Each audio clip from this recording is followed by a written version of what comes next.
noite pra quem chegou, boa noite pra quem tá chegando.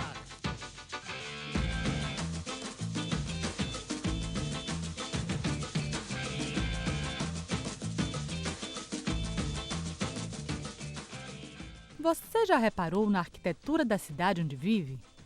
Como estão os laços entre passado, presente e futuro?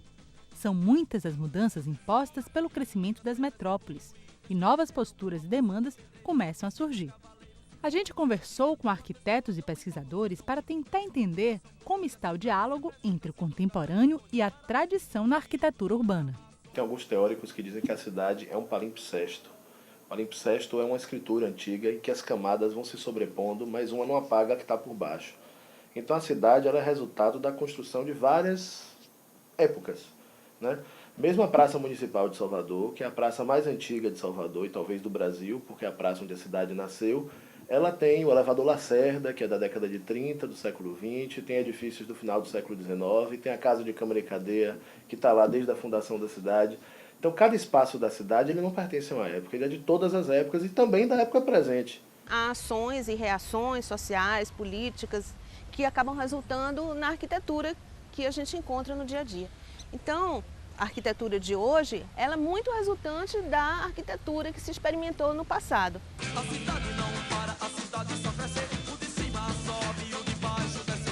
A cidade não para, a cidade só cresce, o de cima sobe, o de baixo desce.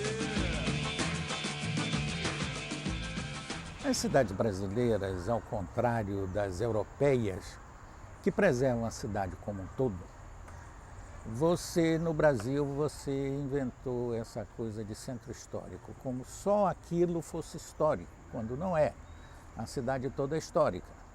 E, consequentemente, você permitiu um crescimento, uma verticalização muito grande, fora dessa área chamada de centro histórico, o que cria conflitos bastante grandes. Por que conflitos? Primeiro, porque os incentivos à construção nessa área mais nova são muito grandes. Você pode, num terreno de 1.000 metros, construir uma torre com 40 andares. Então, o lucro imobiliário disso é muito grande. Ou em alguns casos, como no Corredor da Vitória, algumas casas são preservadas, mesmo sem serem tombadas, porque é possível, dentro do terreno, que é estreito e comprido, construir atrás dela algumas torres, que em algumas situações é bacana, porque preserva o casarão, mas tem situações que a torre é tão grande, tão alta, tão maciça, e que ainda constrói uma guarita na frente da casa, que a casa fica imprensada entre uma guarita horrorosa, o edifício gigantesco, e ela perde a razão de ser. Seria mais generoso, mais honesto, até demolir aquela edificação que não é tombada do que preservá-la daquele jeito. Não defendo a demolição, não, mas entre demoli-la e fazer essa aberração, que ela não é percebida mais nem de fora nem de dentro, era mais honesto, digamos assim, demoli-la.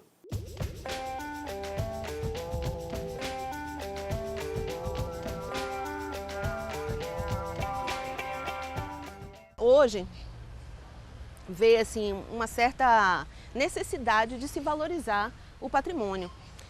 Né? A gente encontra em Salvador muitas lacunas, fisicamente falando mesmo, assim, coisas que foram demolidas ou coisas que acabaram se perdendo, que foram se degradando, né? E que ninguém conservou. Os edifícios que são tombados, mas que estão abandonados, é porque o tombamento não garante o uso. O tombamento garante que qualquer intervenção ali tem que ser analisada cuidadosamente para não descaracterizar o edifício.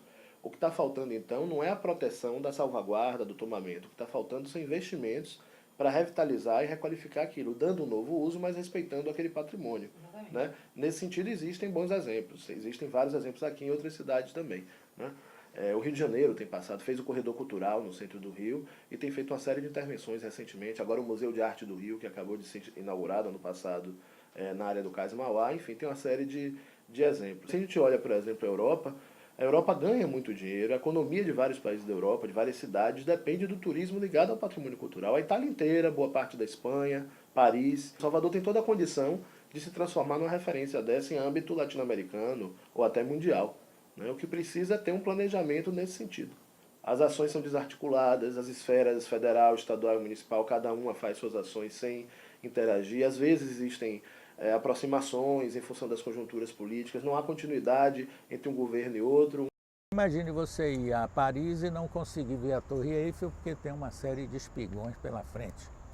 Ou ir a Roma e não viu o Coliseu, porque também nós perdemos a vista para o mar, a vista para a Bahia, nós perdemos a vista para as torres de nossas igrejas e assim por diante. Então, essa relação, não só na Bahia, como também em outras cidades brasileiras, foi muito prejudicada por esse modelo de desenvolvimento não planejado das cidades. Nós precisamos restabelecer essa relação da cidade com a boa arquitetura. Isso só se pode lograr através de concursos públicos, aonde você convoque e, naturalmente, o poder público vai ter 10, 20 projetos e a possibilidade de escolher aquele melhor, de melhor qualidade. São muitas as perguntas e também as respostas. Não existe um único caminho. Por isso, Soterópolis volta a falar sobre esse assunto daqui a pouco.